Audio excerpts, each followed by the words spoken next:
নমস্কাৰ মৰমৰ ছাত্ৰ ছাত্ৰীসকল, আমি সকলোৱে জানো বৰ্তমান আমাৰ দেশত কৰোনা মহামাৰীয়ে কিদৰে ভয়ংকৰ ৰূপ লৈছে। কোভিড-19ৰ বাবে বিদ্যালয়বোৰত ভালদৰে পাঠদান হোৱা নাই। তোমালোকেও শিক্ষাৰ ক্ষেত্ৰত বহুত পিছ পৰি আছা। সেয়েহে তোমালোকৰ উজ্জ্বল ভৱিষ্যত কামনা কৰি SM টিউটৰিয়েল হোমৰ তৰফৰ পৰা মই মুক্তাৰে আজি ইংৰাজী গ্ৰামাৰৰ এনেকুৱা বিষয় তোমালোকক বুজাবলৈ লৈছোঁ, যিটো বিষয় ক্লাছ 6ৰ পৰা HS ছেকেণ্ড ইয়াৰ পৰ্যন্ত আমাক লাগে। মই ভাবোঁ যদি তোমালোকে মনোযোগেৰে মোৰ ক্লাছটো শুনা, তেতিয়া বহুত লাভান্বিত হ'বা। যদি মোৰ ক্লাছবোৰ তোমালোকে ভালদৰে বুজা বা মোৰ ক্লাছবোৰ তোমালোকে কৰি ভাল পোৱা, তেতিয়াহ'লে তোমালোকলৈ মোৰ বিনম্ৰ অনুৰোধ, মোৰ এই চেনেলটো লাইক কৰিবা, শ্বেয়াৰ কৰিবা আৰু কমেণ্ট বক্সত কমেণ্ট দিবলৈ পাহৰি নাযাবা।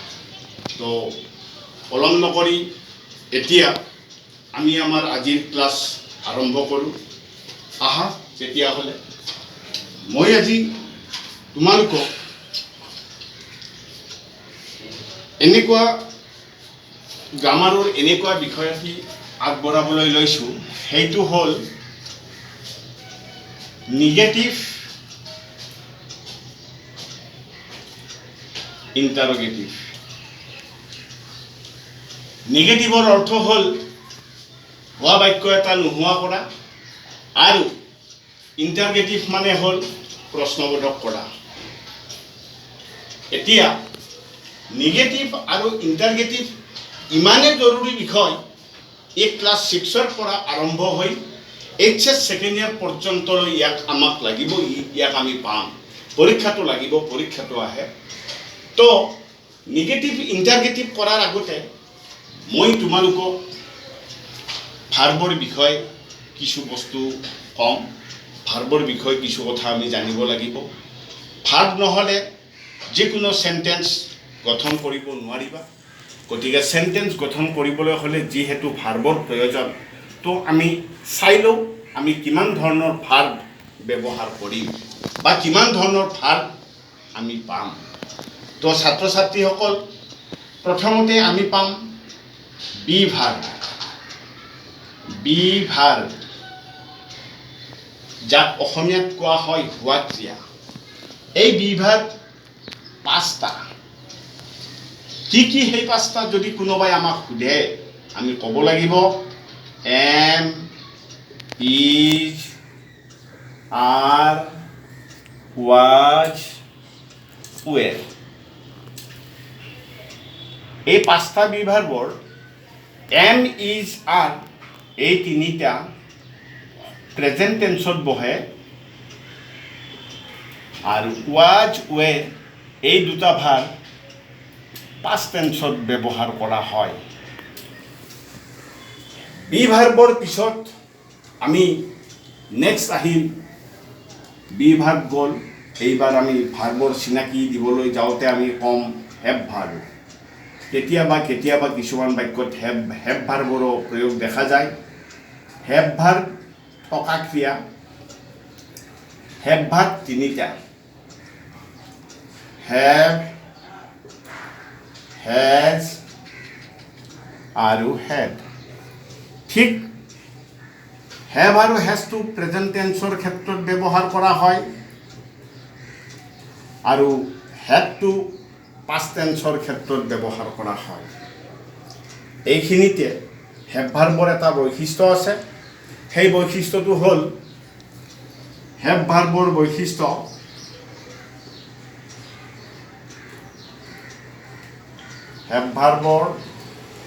এইটো খুব জৰুৰী। এই বৈশিষ্ট্যটো যে কি বৈশিষ্ট্য, মনত ৰাখিবা যে হেভ ভাৰ্বৰ পিছত যিকোনো ভাৰ্ব বহিলে যিকোনো ভাৰ বহিলে সেই ভাৰটো সদায় past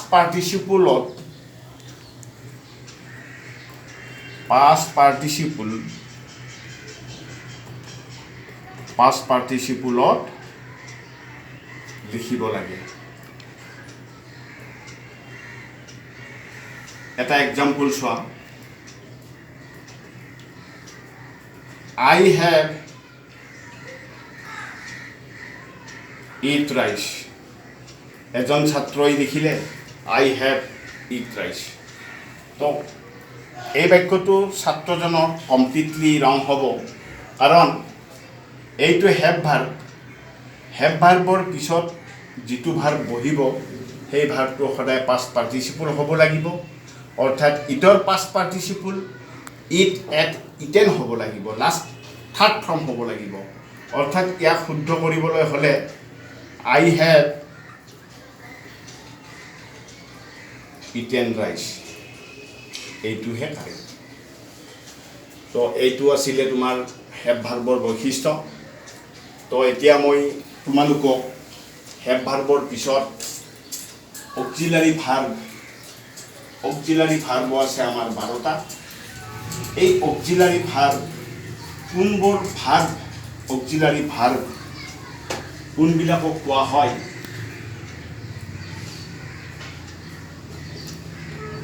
auxiliary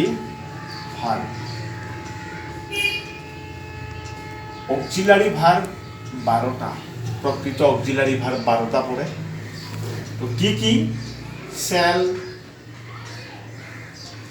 should, will, would, can, could, may, might, must, ought, need, dare। এই 12টা ভাৰ্বক আমি অক্সিলাৰী ভাৰ্ব বুলি কওঁ। তো এতিয়া শ্যাল, উইল, ক্যান, মে এই 4টা ভাৰ্ব প্ৰেজেণ্ট টেন্সত আছে। শ্যালৰ পাষ্ট টেন্স শুড, উইলৰ পাষ্ট টেন্স উড, ক্যানৰ পাষ্ট টেন্স কুড, মেৰ পাষ্ট টেন্স মাইট, এইকেইটা পাষ্ট টেন্স। তো এতিয়া তলত মাষ্ট, অট, নিড, ডিয়াৰ এই 4টা প্ৰেজেণ্ট পাষ্ট ফৰ্মটো একেই থাকে। তো অক্সিলাৰী ভাৰ্বৰো এটা বৈশিষ্ট্য আছে। অক্সিলাৰী ভাৰ্বৰ ভাৰ্ব মানে ফৰ অক্সিলাৰী ভাৰ্ব বুলি মই বুজালোঁ।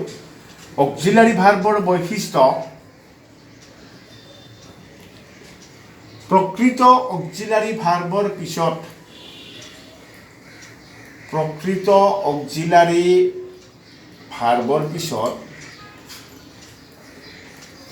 যিকোনো ভাৰ্ব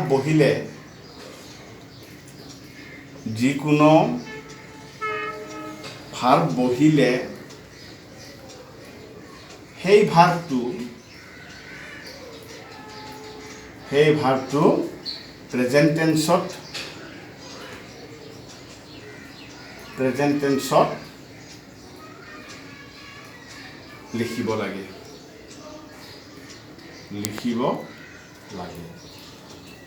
মই ইয়াৰ আগতে কৈছিলোঁ তোমালোকক হেভ ভাৰ্ব থাকিলে হেভ ভাৰ্বৰ পিছৰ ভাৰ্বটো পাষ্ট পাৰ্টিচিপল হয়। আকৌ অক্সিলাৰী ভাৰ্ব যদি থাকে অক্সিলাৰী ভাৰ্বৰ পিছৰ ভাৰ্বটো সদায় যি ভাৰ্বেই নবহক কিয় সি সদায় প্ৰেজেণ্ট টেন্সত বহিব। এটা এক্সাম্পল চোৱা, I shall went home। কোনোবাই যদি এনেকুৱা এটা সেন্টেন্স লিখে এই সেন্টেন্সটো কমপ্লিটলি ৰং হ'ব। ইয়াৰ শুদ্ধ এনসাৰ হ'ব যে অক্সিলাৰী ভাৰ্ব শ্যাল আছিলে, অক্সিলাৰী ভাৰ্বৰ পিছত যিটো ভাৰ্ব থাকিব সেই ভাৰ্বটো প্ৰেজেণ্ট ফৰ্মত হ'ব লাগিছিল। ইয়াৰ প্ৰেজেণ্ট ফৰ্ম আছিলে I shall go home। সেন্টেন্সটো এতিয়াহে শুদ্ধ হ'ব। তো ছাত্ৰ ছাত্ৰীসকল, মই বিভাগ দিলোঁ হেভ ভাৰ্ব দিলোঁ, অক্সিলাৰী ভাৰ্ব দিলোঁ। এতিয়া আকৌ এটা ভাৰ্ব আছে আমাৰ, সেই ভাৰ্বটো হ'ল প্ৰিন্সিপাল ভাৰ্ব।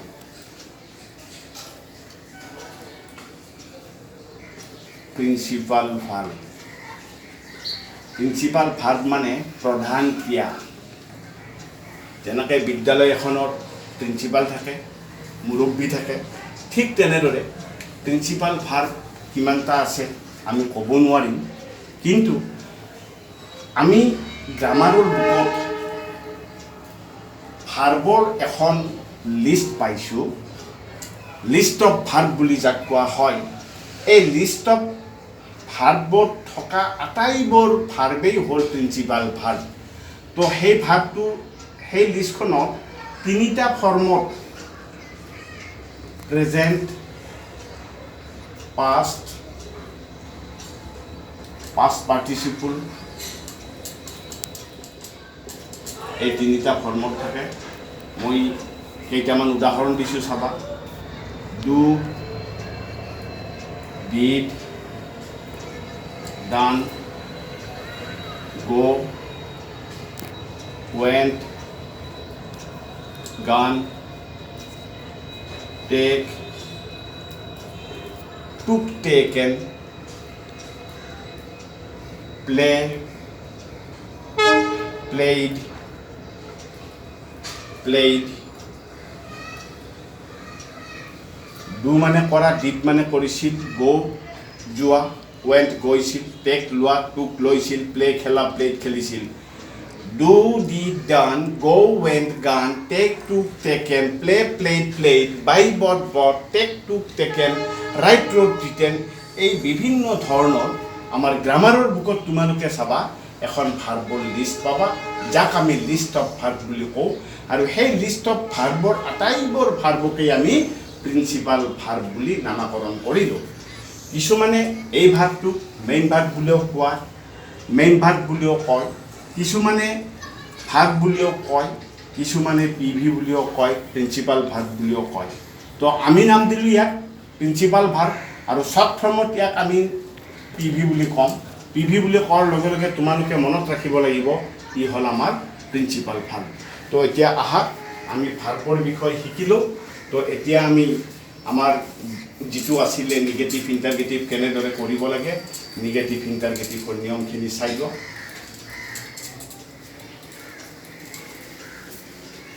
নিগেটিভ ইণ্টাৰগেটিভ প্ৰথম নিয়ম, মই পৰমৰ ছাত্ৰ ছাত্ৰীসকল, মই তোমালোকক একেবাৰে শ্বৰ্ট মেথডত কেনেদৰে নিগেটিভ ইণ্টাৰগেটিভ কৰিব পাৰি নিয়মটো মই দি দিছোঁ, এইটো চাই ল'বা। Be verb, have verb, auxiliary verb,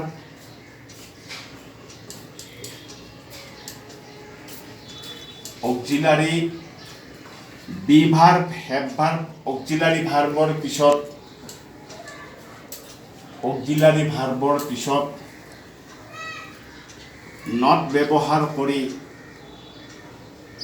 not ব্যৱহাৰ কৰি নিগেটিভ কৰা হয়, নিগেটিভ কৰা হয়। কথাটো হ'ল আমি নিগেটিভ কৰিব পাৰিলে ইণ্টাৰগেটিভো কৰিব পাৰিম। এক্সাম্পল 1 এটা চোৱা, মই কি ক'লোঁ যে be verb, have verb, auxiliary ভাৰ্বৰ পিছত নট ব্যৱহাৰ কৰি নিগেটিভ কৰা হয়। অৰ্থাৎ নিগেটিভ কৰিব দিয়া বাক্যত যদি বি ভাৰ্ব পোৱা যায়, নিগেটিভ কৰিবলৈ দিয়া বাক্যত যদি হেভ ভাৰ্ব পোৱা যায়, নিগেটিভ কৰিবলৈ দিয়া বাক্যত যদি অক্সিলাৰী ভাৰ্ব পোৱা যায়, তেতিয়াহ'লে সেই ভাৰ্ববিলাকৰ পিছত, বি ভাৰ্বৰ পিছত, হেভ ভাৰ্বৰ পিছত, অক্সিলাৰী ভাৰ্বৰ পিছত নট এটা লগাই দিলেই সেই সেন্টেন্সটো নিগেটিভ কৰা হৈ যাব। এটা এক্সাম্পল চোৱা, হি ইজ এ ডক্টৰ। এই বাক্যটো নিগেটিভ কৰিবলৈ হ'লে ইয়াত কি ভাৰ্ব আছে তাক চিনি পাব লাগিব। ইয়াত ইজ আছে, ইজ আছে মানে বি ভাৰ্ব আছে। আমি জানো নিগেটিভৰ নিয়ম অনুযায়ী যে বি ভাৰ্বৰ পিছত নট ব্যৱহাৰ কৰিলে নিগেটিভ কৰা হয় তো গতিকে ইয়াৰ শুদ্ধ উত্তৰটো হ'ব নিগেটিভত he is be verb is আনিলোঁ তাৰপিছত নটটো লগাই দিয়া he is not a doctor এইটো হৈ গ'ল আমাৰ নিগেটিভ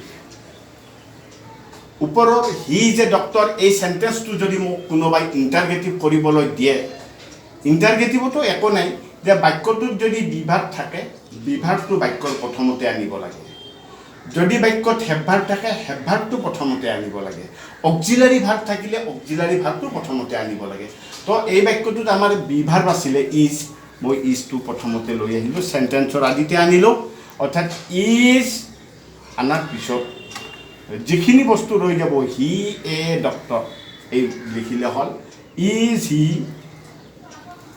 এ ডক্টৰ কুৱেশ্যন মাৰ্ক ইণ্টাৰগেটিভত আমি সকলোৱে জানো কুৱেশ্যন মাৰ্ক এটা দিব লাগে আকৌ এটা এক্সাম্পল চোৱা মই এইটো বি ভাৰ্ব থকা দিলোঁ এইবাৰ এটা হেভ ভাৰ্ব থকা এক্সাম্পল দিছোঁ আই হেভ এ কাৰ মোৰ এখন কাৰ আছে নিগেটিভে ক'ব মোৰ এখন কাৰ নাই তো গতিকে ইয়াত হেভ ভাৰ্ব আছে তো হেভ ভাৰ্বৰ পিছত নট ব্যৱহাৰ কৰিলে নিগেটিভ যি গতিকে হয় I have not a car negative হৈ গ'ল ইণ্টাৰগেটিভ কৰিলে যি গতিকে হেভ ভাৰ্ব আছিলে হেভ ভাৰ্বটো বাক্যৰ প্ৰথমতে লিখা have I subject a car have ভাৰ্বটো আনি উঠি বাকীখিনি লিখিলে হ'ল খালি নট নালাগে ইণ্টাৰগেটিভত have I a car question mark interrogative হৈ গ'ল তো মই বি ভাৰ্বৰ পৰা দিলোঁ এটা হেভ ভাৰ্বৰ পৰা দিলোঁ এটা এইবাৰ চাবা অক্সিলাৰি ভাৰ্বৰ পৰা এটা এক্সাম্পল দিলোঁ অক্সিলাৰি ভাৰ্বৰ এটা এক্সাম্পল তোমালোকক দিবলৈ ওলাইছোঁ চোৱা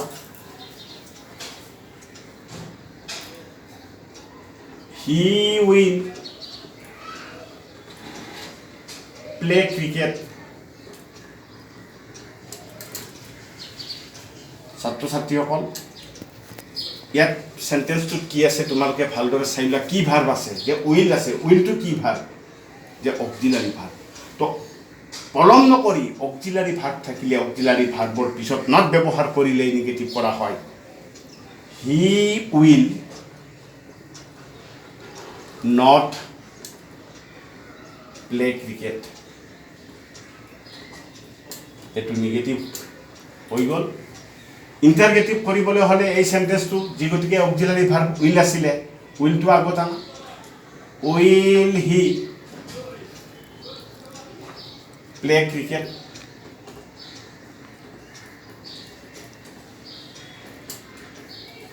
ইণ্টাৰগেটিভ হৈ গ'ল তো মৰমৰ ছাত্ৰ ছাত্ৰীসকল এইটো নিগেটিভ ইণ্টাৰগেটিভৰ প্ৰথম নিয়ম নিগেটিভ পাৰিলে তোমালোকে ইণ্টাৰগেটিভো পাৰিবা তো এতিয়া 2 নম্বৰ নিয়মটো কেনেদৰে কৰিব লাগে সেইটো ভালদৰে চাই লোৱা অলপ মনোযোগ দি কথাবোৰ শুনিবা অতি সহজে বুজি পাবা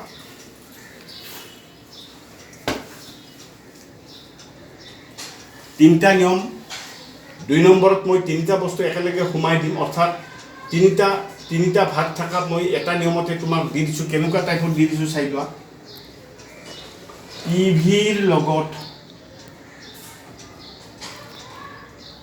এজ বা ইয়েছ যোগ দিয়া থাকিলে পিভিৰ লগত এজ বা ইয়েছ যোগ দিয়া থাকিলে ডাজ নট পিভিৰ লগত এজ বা ইয়েছ যোগ দিয়া থাকিলে নিগেটিভ কৰিবলৈ হ'লে সেইটো ডাজ নট লাগিব কেনেকৈ ডাজ নটটো আনি মই সেন্টেন্সত দেখাই দিম পিভিৰ লগত এজ বা ইয়েছ যোগ দিয়া নাথাকিলে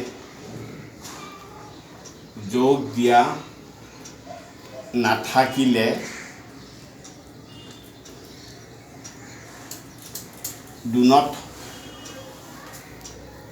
পিভি যদি past tense থাকে পিভি যদি পাষ্ট টেন্সত থাকে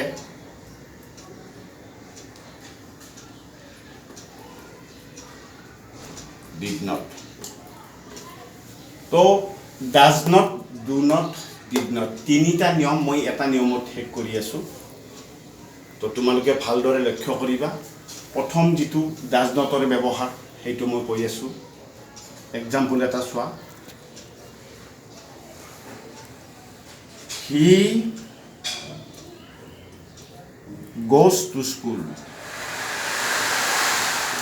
এই সেন্টেন্সটো যদি আমি চাও এই সেন্টেন্সটো বি ভার্ব নাই হ্যাভ ভার্ব নাই অক্সিলারি ভার্ব নাই ইয়াত এটা কিন্তু ভার্ব আছে সেই ভার্বটো হৈছে পিভি প্ৰিন্সিপাল ভাৰ্ব আৰু এই প্ৰিন্সিপাল ভাৰ্বটোৰ লগত সোয়া এস বা ইএস লগ হৈ আছে এই এস বা ইএস কিয় লগ হৈ আছে যে কেতিয়াবা সাবজেক্টটো যদি থার্ড পারসন সিঙ্গুলার নাম্বার হয় প্রেজেন্ট ইনডিফিনিট টেন্সৰ ক্ষেত্ৰত সাবজেক্ট যদি থাৰ্ড পাৰসন সিঙ্গুলাৰ নাম্বাৰ হয় তেতিয়া হলে ভাৰ্বৰ লগত এস বা ইএস যোগ দিব লাগে তো সেইকাৰণে এটো ইএস যোগ হৈ আছে তো গতিকে এস বা ইএস যোগ থাকিলে তেনেকুৱা বাক্য এটা নিগেটিভ কৰিবলৈ দিয়া সেন্টেন্সত যদি মাত্ৰ এটা পিভি থাকে প্ৰিন্সিপাল ভাৰ্ব থাকে আৰু সেই প্ৰিন্সিপাল ভাৰ্বটোৰ লগত যদি এস বা ইএস যোগ দিয়া থাকে তেতিয়া হলে সাবজেক্টৰ পিছত does not ব্যৱহাৰ কৰিব লাগে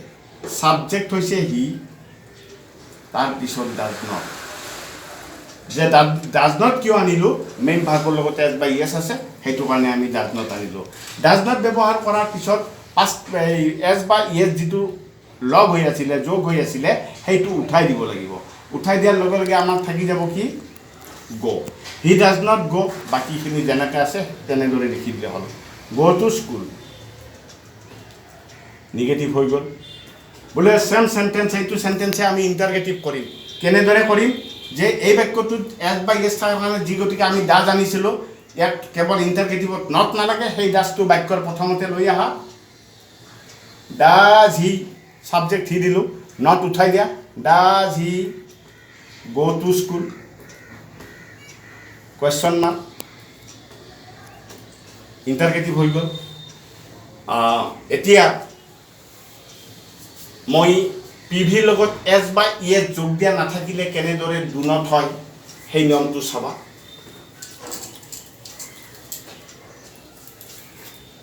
আকৌ এটা এক্সাম্পল ললো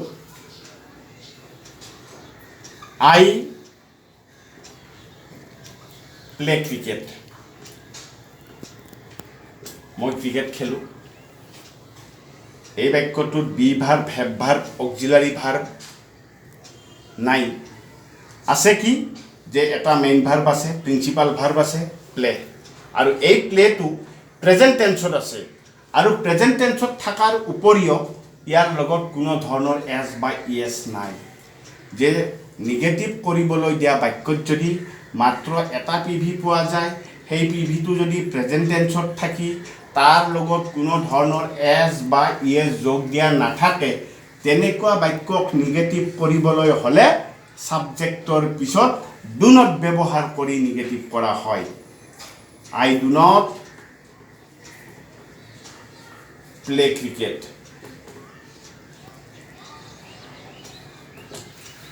তো এই বাক্যটো যদি কোনোবাই আমাক ইন্টাৰগেটিভ কৰিব দিয়ে যি গতিকে মেইন ভাৰ্বৰ লগত এস বা ইএস নাই প্ৰেজেন্ট টেন্সত আছে তো তাৰে ডু নটৰ নটটো নালাগে ডুটো বাক্যৰ প্ৰথমতে লৈ আহা do I play cricket question mark ওপৰতো নিগেটিভ হৈ গ'ল এটো ইন্টাৰগেটিভ হৈ গ'ল তো এটোও আমাৰ এস বা ইএস যোগ নাথাকিলে যে ডু নট ব্যৱহাৰ কৰা হয় সেইটোও শিকিলা এইবাৰ 3 নম্বৰৰ যেটো আছিলে ডিড নট কেতিয়া ব্যৱহাৰ কৰা হয় সেইটো এবাৰ চাই লবা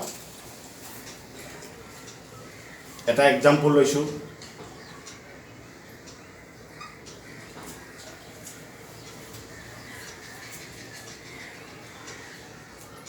she wrote a letter এই wrote ৰাইটৰ past tense আছে wrote ৰাইটৰ past tense wrote আছে নিয়মটো হৈছে কি যে যেতিয়া কোনো এটা বাক্যত বা নিগেটিভ কৰিবলৈ দিয়া বাক্যত মাত্ৰ এটা পিভি থাকে আৰু সেই পিভিটো যদি পাষ্ট টেন্সত পোৱা যায় তেনেকুৱা বাক্যক নিগেটিভ কৰিবলৈ হ'লে সাবজেক্টৰ পিছত ডিড নট ব্যৱহাৰ কৰি নিগেটিভ কৰা হয় সি ডিড নট কিন্তু মনত ৰাখিব লাগিব যে ডিড নট ব্যৱহাৰ কৰাৰ পিছত পাষ্ট টেন্সত থকা ভাৰ্বটো পিভিটো প্ৰিন্সিপাল ভাৰ্বটো পুনৰ প্ৰেজেন্ট টেন্সলৈ তাক ৰূপান্তৰিত কৰিব লাগিব ইয়াৰ প্ৰেজেন্ট টেন্স কি আছিল ৰাইট ৰাইট এ লেটাৰ তো মৰমৰ ছাত্ৰ ছাত্ৰীসকল মই নিগেটিভ ইণ্টাৰগেটিভৰ নিয়ম শেষ হোৱা নাই আকৌ আছে তো 2-3টা নিয়ম আছে পৰৱৰ্তী ক্লাছত মই তোমালোকক এই নিয়মখিনি দি দিম তো আজি তোমালোকে মোৰ এই নিগেটিভ ইণ্টাৰগেটিভৰ ক্লাছটো কৰি কেনে পালা মোক কমেণ্ট কৰিবা আৰু লগতে যদি মোৰ ক্লাছ কৰি তোমালোকৰ ভাল লাগিছে তেতিয়াহ'লে শেষত আকৌ তোমালোকক মই বিনম্ৰভাৱে কওঁ মোৰ চেনেলটো লাইক কৰিবা কমেণ্ট কৰিবা আৰু লগতে শ্বেয়াৰ কৰিবলৈ পাহৰি নাযাবা তোমালোকৰ এই উৎসাহে মোক আকৌ দুগুণ উৎসাহিত কৰিব এনেকুৱা সংকটত তোমালোকৰ বাবে পাঠদান কৰোৱা শেষত আজিলৈ বিশেষ নাই নমস্কাৰ